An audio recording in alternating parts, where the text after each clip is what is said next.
guessing you guys can hear me. Hi, good morning. My name is Harshni. She said a lot, yeah. But so I'm really delighted to be speaking to you guys today because I have two great passions in life. One is Manchester United, and the other one is customer experience, right? And it's always great to be in a room full of CX enthusiasts. And before I go in and talk about, what is Uniphore, what do we do? I mean, a lot of my work was done by Raja, so thank you for that.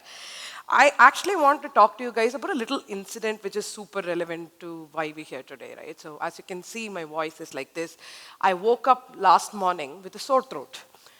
And I decided that, hey, I have to speak at this event tomorrow, so I'm going to be quiet for the entire day, S3, which for a salesperson is the most difficult thing on the planet to do, right? And then I call my husband and this is like 6:30 a.m. and I tell him, this is literally what I told him, right? And he's like, you want me to turn off the AC? Is that what you want? I said, no. I'm South Indian. If somebody asks me what is my blood group, I'll probably say pure Arabica, right? I need filter coffee in the morning, and that's what I'm asking him. He's like, oh, you want me to bring the cat? I said, no.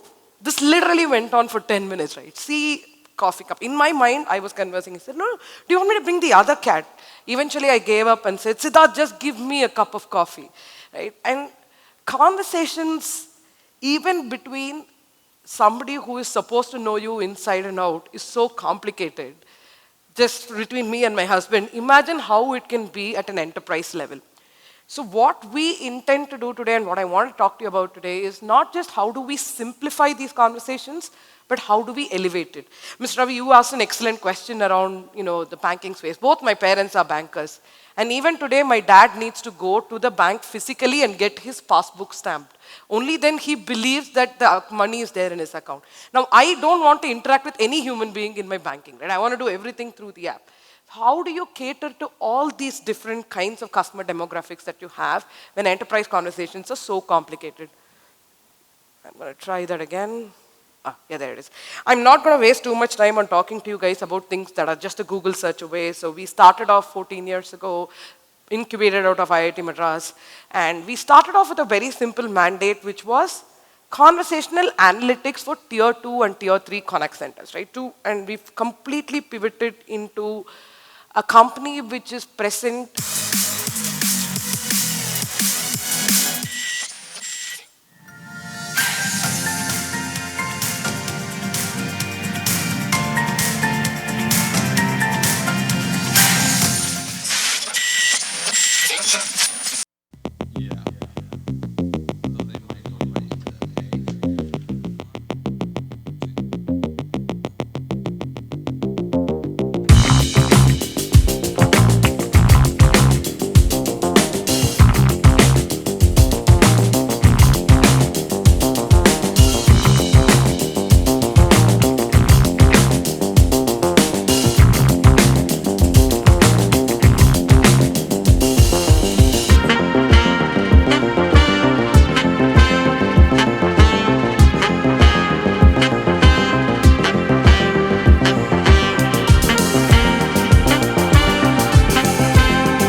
right? I think with that heavy peppy music, I don't know how much of that you got. Anything with Tom Cruise is inherently cool for me. And I saw the $1 trillion company and I realized that my sales targets are going up for the year the minute I saw that. But anyway, if I were to break down what is it that we do, again, going back to a lot of what Raja said, that a voice bot alone brings down CSAT by 28%. I literally fell out of my chair. I didn't know that stat. And I'm shamelessly co-opting it in every address that I do going forward. So what we have is what we call a platform approach. So imagine a customer is talking to you. It could be through a self-service modality. It could be to an agent. They could go to your website. They could talk physically to one of your employees. Across every touch point that overlaps between a customer and a brand, we are present, right?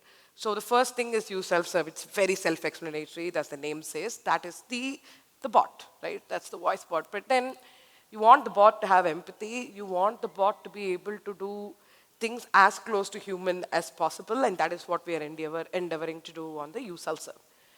Yes, that is a customer-facing product, but also we have something for agents, which is, and we are here to talk about EX as well, is what we call U-Assist. Now, U-Assist is our real-time agent guidance program. Essentially what it does, we've all been there. Ma'am, can I put you on hold while I go fetch this information? If I were to summarize U-Assist in one line, it is seeking to avoid that. The AI is in real time going to listen to both what the agent is saying, what the customer is saying, help him with guided workflows, next best action, any promise that they make. Airtel tells me, technician will be at your place in 4 hours. That promise is captured and then it goes to the CRM or promise fulfillment, the RPA piece. And it also does all the post-call work, which no agent likes to do. Call disposition, summarization, categorization, all of that is automated with U-Assist, which means lesser call handling time, more talk time. Analyze is actually what we started with, which is our speech analytics product right now. This looks at all the conversations across the enterprise from 3 different lenses. It can look at it from a quality management standpoint.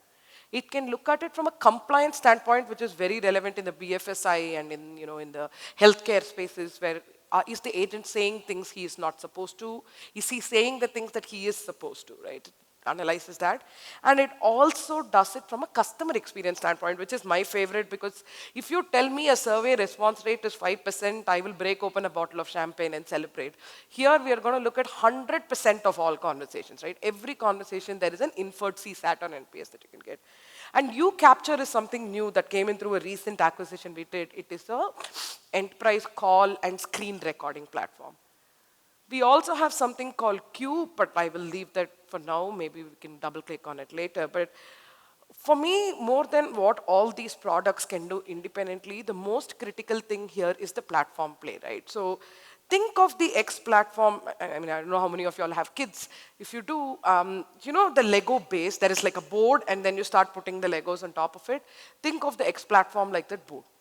This has everything from our automatic speech recognition, our natural language processing, knowledge, AI, all the cool stuff that every other product needs to leverage on to work is housed within the X platform. And to Raja's point again, in India, the language and the dialect changes every 200 kilometers, right? Which is why we have our own ASR. We have our own natural language processing, which means it is hyper customized to each customer.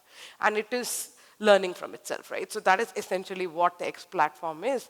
And somebody said this to me once, and I've always loved this. It is, in God we trust, everybody else please bring data.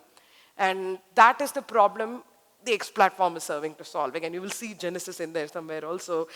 Again, based on what Raja said, you need to bridge these information silos. So you have a CRM, you have contact center infrastructure, you're using collaboration tools for making your calls, you have dialers, you have RPA. All of this, disparate conversations are happening and they're not learning from each other. And that is what we're attempting to solve with our platform play. So the platform is there, it is going to learn from all the data that you have, and all our products can essentially leverage that platform. I love this one because every time I've had a conversation in the last few months, people have asked me, hey, how can I use ChatGPT for voice? Funny story, I was at US immigration a month ago and the guy asked me, strangely, what does Uniphore do? Right? And I'm like, okay, we're a conversational AI company. And he's like, what is that? And the best way for me to make that immigration agent understand was, hey, we are chat GPT for voice. He said, now I get it, go on. So, see, chat GPT for us, it is just an iteration of generative AI that you see, right? To your point, Ravi sir, for example, you have your SBI website, right?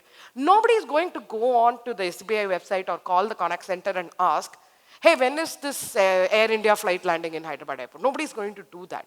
So if you're going to use generative AI, somebody asked this question to Raja as well, how are you leveraging AI? Right? So there are technologies like BERT and BART, none of which I understand, full disclosure, but apparently we've been using all that for a while now. But if you are going to use generative AI technology, it needs to have these four things, right? It needs to have enterprise context of who you're deploying it for. It needs to have a human understanding of the customers that are going to interact with the brand. And of course, there are other small issues like data privacy and computational costs that we need to look at. That is why a chat GPT cannot just be parachuted into any enterprise and then everything works, right? It's never going to be like that. And we use this generative AI technology within our products, and apparently we've been using it for 3 years now, which I learned very, very recently. But I'll finish up with this. Typically, I also come from the CX world, like she said, she pointed out, and one of the most oft overlooked things is how CX and employee experience sort of tie into each other, right? And that's really what we're attempting to play. Because an empowered and a happy employee is going to deliver a better customer experience.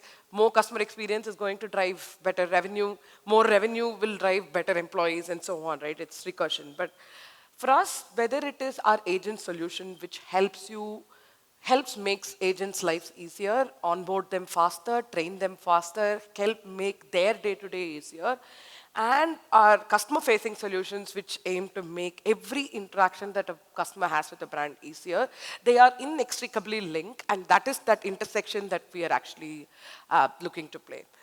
That is it. That is what I had. I hope that was helpful. I'm happy to take if there are any questions or if we run out of time. We're somewhere there. You can find us. We're in bright colors, so you will be able to find us wherever we are. Right?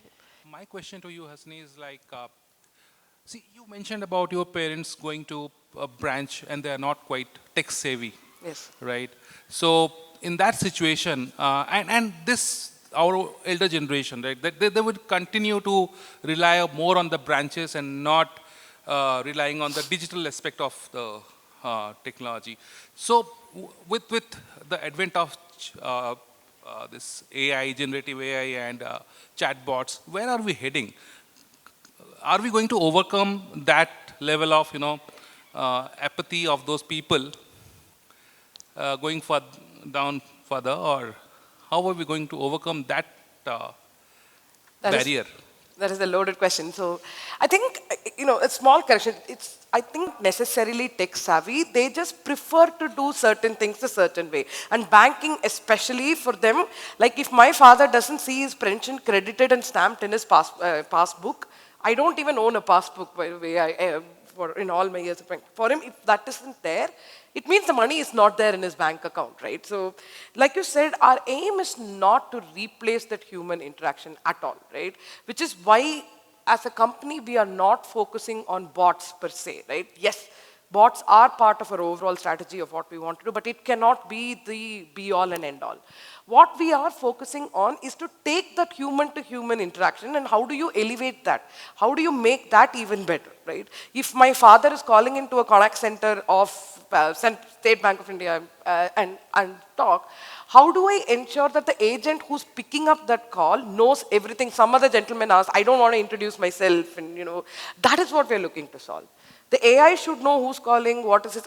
I'll give you a small example. I checked into my hotel yesterday, and I've been a Marriott loyalist for, I think, over 10 years. I checked in, and I go in, and I just drop my bags. There is a ring at the door, and they say, ma'am, here's your filter coffee. Because they have the data that I order filter coffee the moment I check in from 10 years, right? And I know we are a Trident, so excuse me for that, but they did send me that. See, that is the level where we want to play in, not to replace human-to-human interaction at all, but to elevate it. I hope that in a long-winded way answers your question. Yeah, thank you. Wonderful. I am Atul into sales of Hyundai cars actually. So I hope, I have a question that we have a call center where we do call our potential customers or the customer, those who have already bought it. And apart from that, we have a customer care also, those who looks after our customer after the sale. How this company can improve our customer experience for an automobile dealership, which may be not as big as some other companies. No, of It's a course. very small entity. But how this your company Uniform can, because we have a lot of data there with us, but that is not integrated. It's shattered. It's in different forms are there. Actually play a lot in the automobile field. We work with Hero, we work with Mahindra, we work with Royal Enfield. That's actually one of our key verticals of focus. There are two areas, like you said, in automobile where we focus on. One, and automobile also depends a lot on the dealerships, at least the ones that we work with. Each dealer has his own contact center. Like one of the biggest automobile companies we're talking to, they mandated that Genesis should be used across the board. But we still have some dealers who've not migrated to Genesis, right? So automotive, I get it, right, that there is complications there. There are three ways that we help. One is for your internal dealers, like a help desk where they need something answered. You can have a bot where they can come in and talk. But with automotive, there are two key areas. One is the post-call, post-conversation analytics to help you understand your customer sentiment, agent performance. You saw that there, that the AI even learns from the bad agents on what not to do. It works in that way. And also from a real-time perspective, anytime a call or any sort of interaction comes in, it's going to listen and help your agents, your dealers deliver that information better. Again, we will talk in detail. I also have Sudha with me. Sudha actually is an SME in that space from our company, so she'll be able to talk to you more in detail about that. Thank you, ma'am. Wonderful.